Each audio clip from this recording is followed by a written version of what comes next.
Continue on with Malachi. Excuse me. Chapters 3 and 4. I will send my messenger who will prepare the way before me. Then suddenly the Lord you are seeking will come to his temple.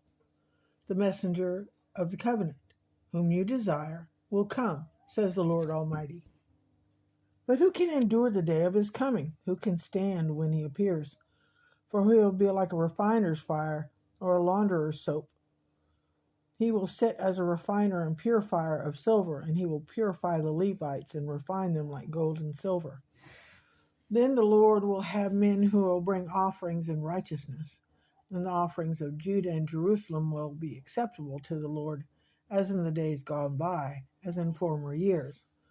So I will come to put you on trial, and I will be quick to testify against sorcerers, adulterers, perjurers, against those who defraud laborers of their wages, who oppress the widow and the fatherless, and deprive the foreigners among you of justice. But do not fear me, says the Lord. And this sentence, I may say, is deprive the foreigners among you of justice. We're not talking about illegal aliens that come across the border. There's foreigners that dwell with you peacefully, and you deny them justice in some circumstance. Get it all political here. Breaking covenant by withholding tithes. I, the Lord, do not change, so you, the descendants of Jacob, are not destroyed. For ever since the time of your ancestors, you have turned away from my decrees and have not kept them. Return to me, and I will return to you, says the Lord Almighty. But you ask, how are we to return? Will a mere mortal rob God? Yet you rob me. But you ask, how are we robbing you? The tithes and offerings. You are under a curse, your whole nation, because you are robbing me. Bring the whole tithe into the storehouse, that there may be food in my house. Test me in this, says the Lord Almighty, and see if I will not throw open the floodgates of heaven and pour out so much blessing that there will be not room enough to store it. And I will prevent pests from devouring your crops, and the vines in your field will not drop their fruit before it is ripe, says the Lord Almighty. And then all the nations will call you blessed, for yours will be a delightful land, says the Lord Almighty. Now, since we don't have a temple per se, we have various churches. But the tithes were supposed to be set aside, some for the priests, and then some for the poor and the widows, etc. There are other ways besides giving your tithes to the church where it goes for things that it ought not go to. It's God's money, and you have to pray first as to what to do with it.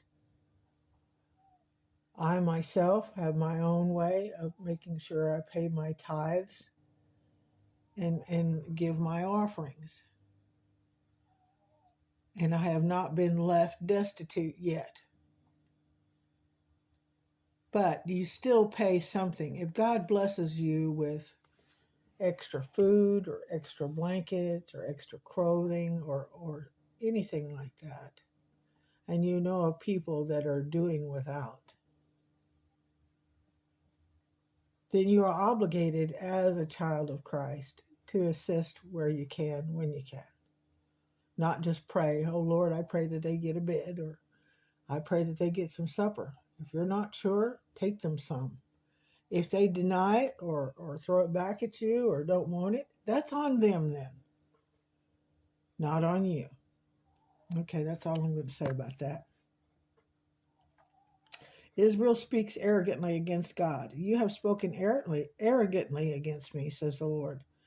Yet you ask, what have we said against you? You have said it is futile to serve God. What do we gain by carrying out his requirements and going about like mourners before the Lord Almighty? But now we call the arrogant blessed. Certainly evildoers prosper, and even when they put God to the test, they get away with it. The faithful remnant. Then those who feared the Lord talked with each other, and the Lord listened and heard. A scroll of remembrance was written, in his presence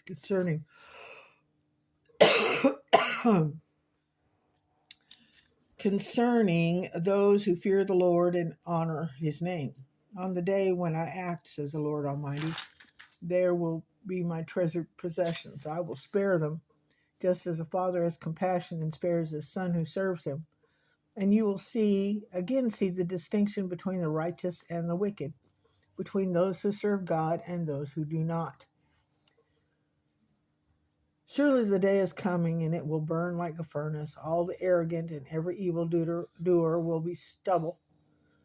And the day that is coming will set them on fire, said the Lord Almighty. Not a root or a branch will be left to them. But for you who revere my name, the Son of Righteousness will rise with healing in its rays, and you will go out and frolic like well-fed calves. And then you will trample on the wicked, and they will be ashes under the soles of your feet on the day when I act, says the Lord Almighty. Remember the law of my servant Moses, the decrees and laws I have given him at Horeb for all Israel. See, I will send the prophet Elijah to you before that great and dreadful day of the Lord comes. And he will turn the hearts of the parents to their children, and the hearts of the children to their parents, or else I will come and strike the land with total destruction.